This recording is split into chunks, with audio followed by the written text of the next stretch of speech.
Today, I want to talk to you about the immense importance of daily self-discipline. You see, I firmly believe that discipline is the cornerstone of success.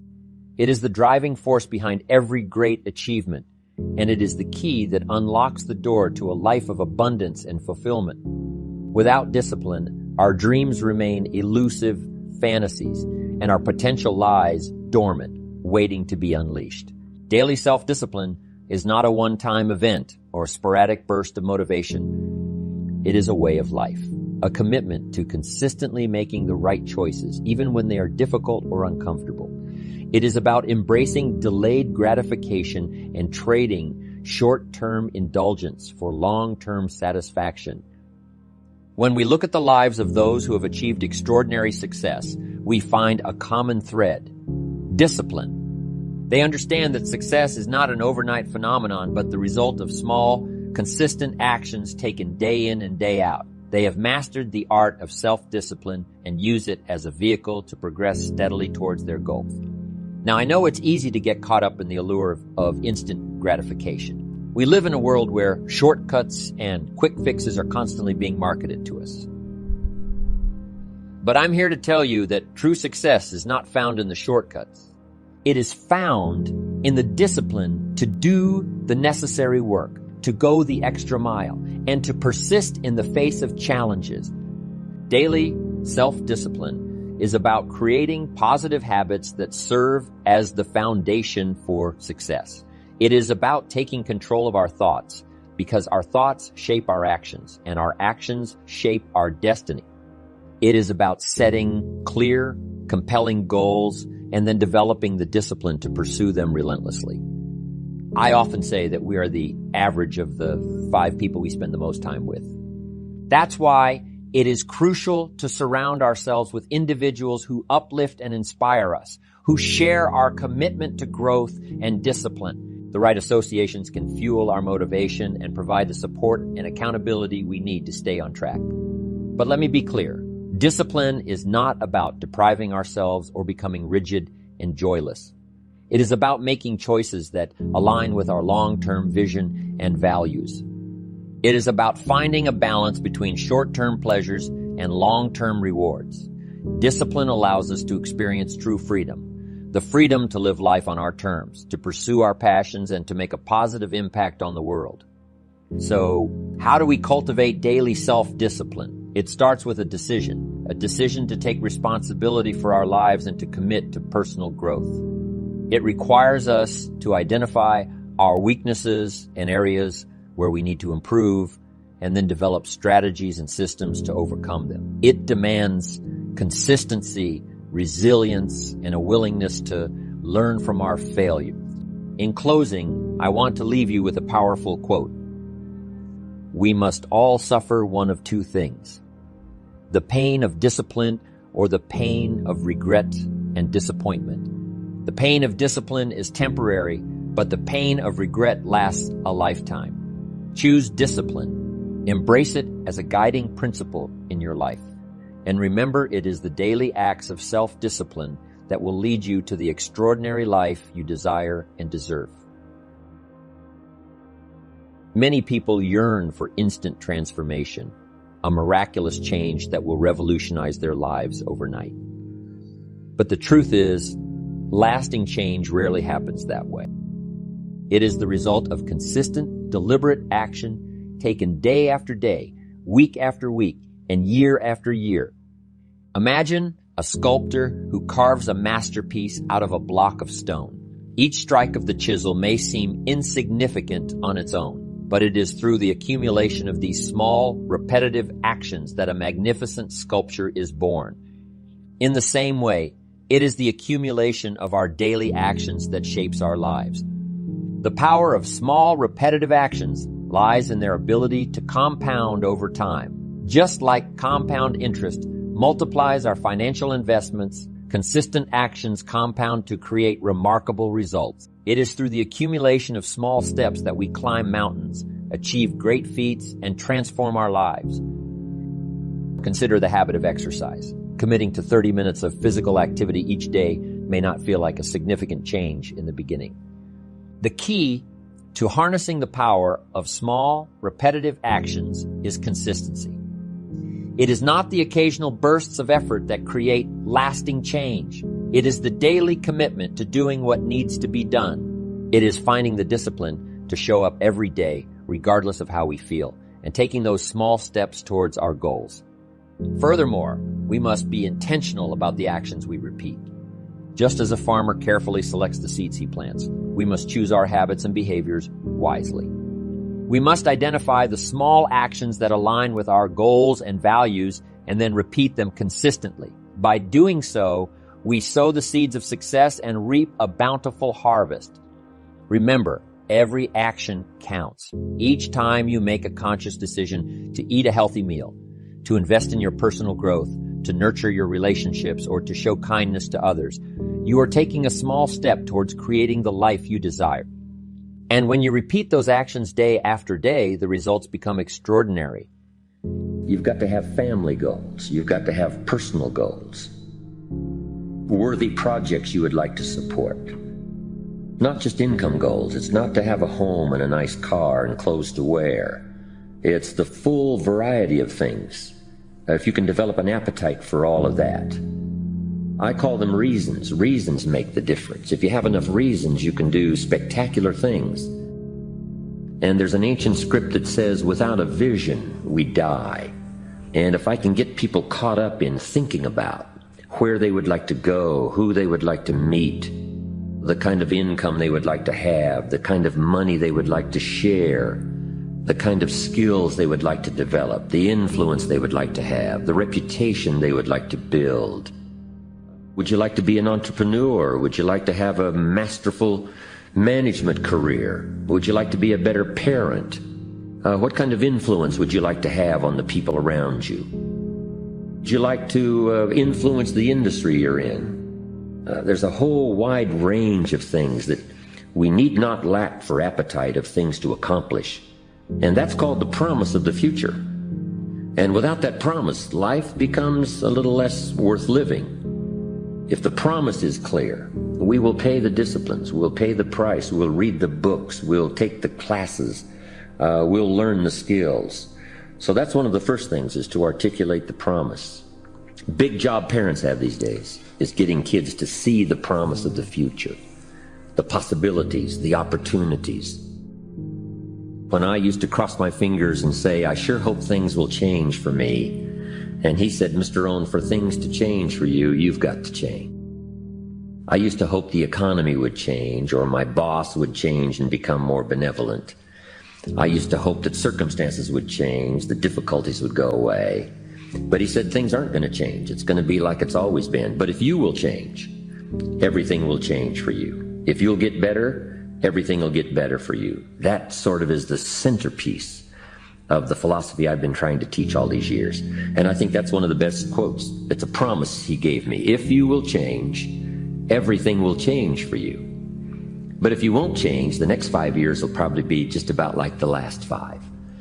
But anytime you want to, you can learn from the last 5 and make the next 5 years of your life totally different from the last 5.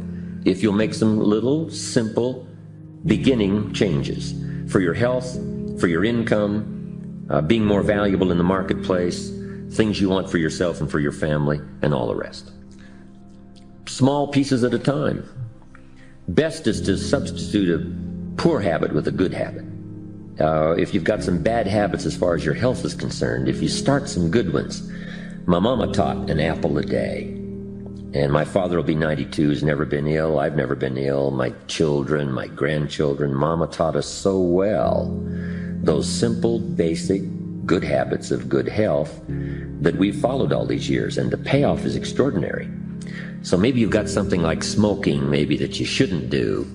But rather than just trying to quit that, what if you started something positive and you got so inspired about doing that, that inspired you then to start changing something that was negative?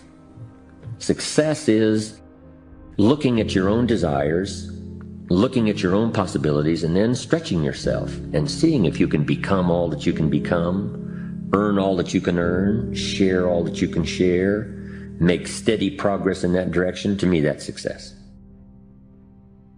Well, a lot of the immigrants now that come to America from other countries have taught us some great lessons. They're some of the best students in school. The Russians that came to Israel, I'm telling you, they're now the leaders in industry. They are so grateful for liberty and freedom and for a chance. They need no guarantees. They don't need to be taken care of. All they need is an open door, a ladder to climb, a place to start, somebody to give them a chance, and away they go. And I think we've had it so easy in America for so long that we have lost that sharp edge. And who knows, all the shake-up these last few years, the walls have come tumbling down. But in America, we need a whole new sense of personal drive, personal ambition, that will take whatever we got and see what we can make out of it. If it's pennies, we start with pennies. If it's painful, you start painful. You know, if you're ill, you start ill. If you don't have much of a chance, you just start with not much of a chance, but see what you can make of it.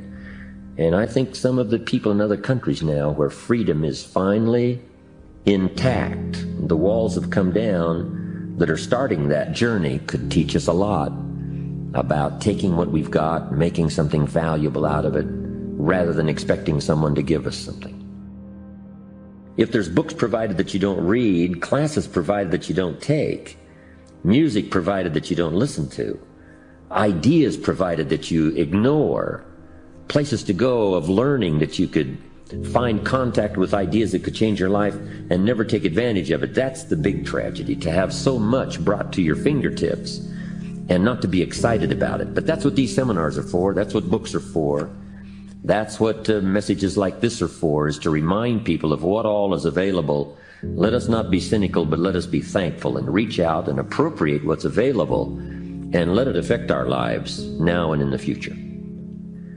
And my study in the possibilities just overwhelmed me as to where people can begin and then finally where they can go, what they can start with and what they can finally become.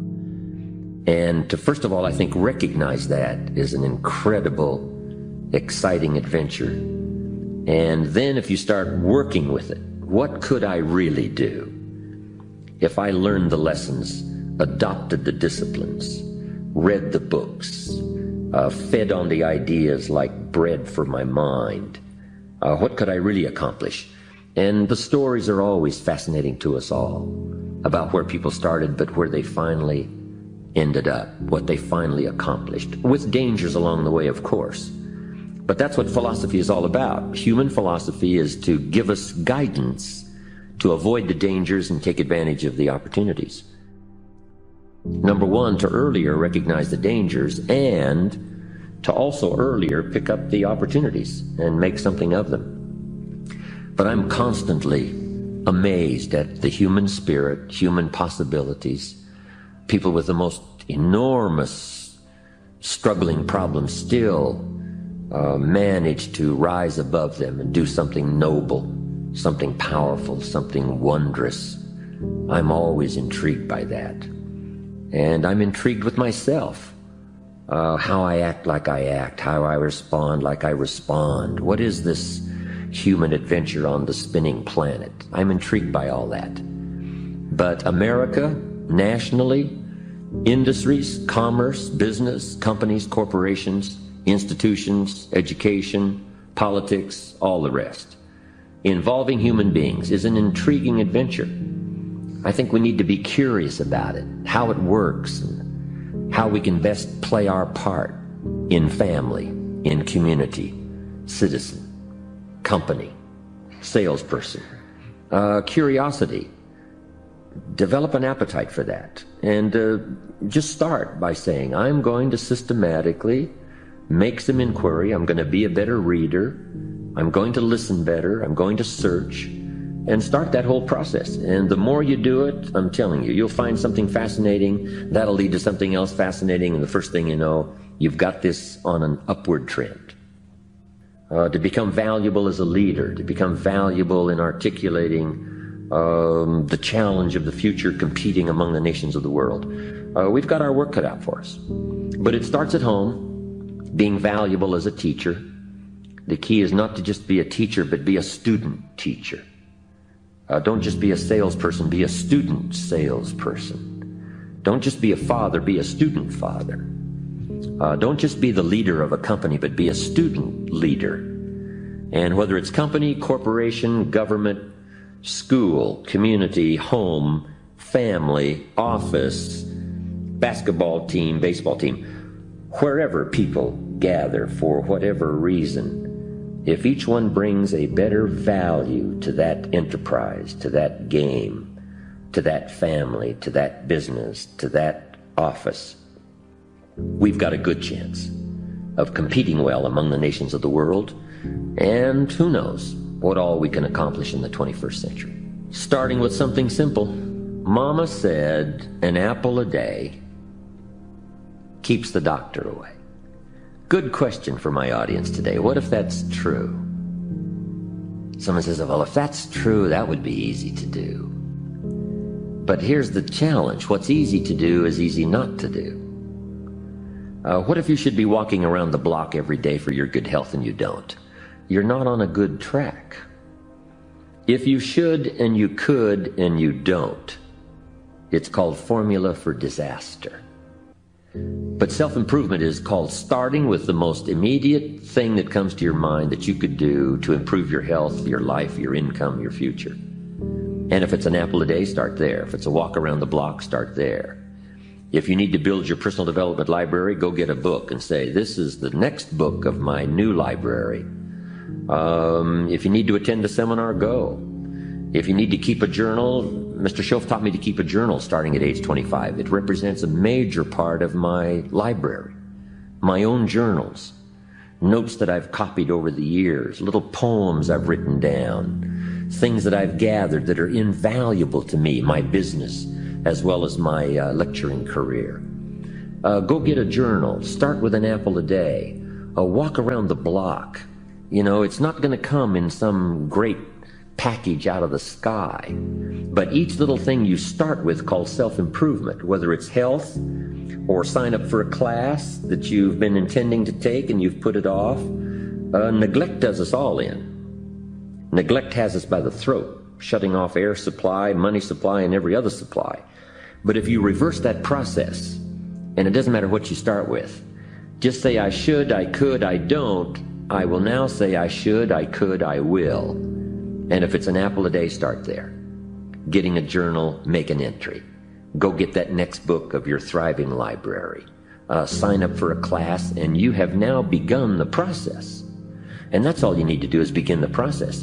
And the early return from those early steps will inspire you to start taking all the rest. Everything needs refinement. I've got a good phrase. Everything by longevity tends to get off course. There isn't anything that doesn't need to be looked at fairly often. I've seen more than one person say, hey, I've got plenty of money in the bank. I'm doing well, but some systems are not working. And failure to take a look at some systems that aren't working, you can get faked out by money in the bank. You've got to look at all areas. An ancient script says the little foxes spoil the vines. And you look at this vineyard and it looks great, but it's got little foxes. And it doesn't matter if it's the president or the government or the senator or the Senate or the company or the corporation or a millionaire or a billionaire. All systems need to be regularly checked. So don't let too much time go by before you take a look and make sure all systems are working. And if you do it with your health, if you do it wherever you are, if the corporation does it, if the government does it, we'll all be better off for the future.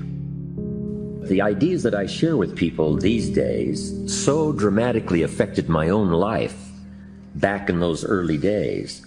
I never get tired of sharing the story and the principles, the things that changed my income, my bank account, my outlook on life, got me setting goals, building a library, working on disciplines that I never thought I could master, that I did. In sharing all those ideas with people, then getting the letters and the phone calls. When I travel around the world, people still come up and say, 5 years ago, I attended your seminar and here's what's happened. A lady showed me the other day in Australia notes she had taken 14 years ago. She said, I still use these notes in working in my business. Here's what happened to my relationship with my family. Those letters, those phone calls, those personal testimonials for me, that's what I live for. I don't need the money. I take the money, but I don't need the money. But I do need that joy that comes from people saying what you said was valuable for me, and thank you very much for sharing. That's heavyweight stuff. You can't buy it with money. But my last word would be, hey, start with something simple. Keep adding value to your life. And you can do the most extraordinary things. And why not you? If, a boy from the farms of Idaho, and if we had a parade of American success stories here, they would all say the same thing. Why not you? We started with nothing. Why not you? We started behind. Why not you? If we can do it, you can do it. That's my message.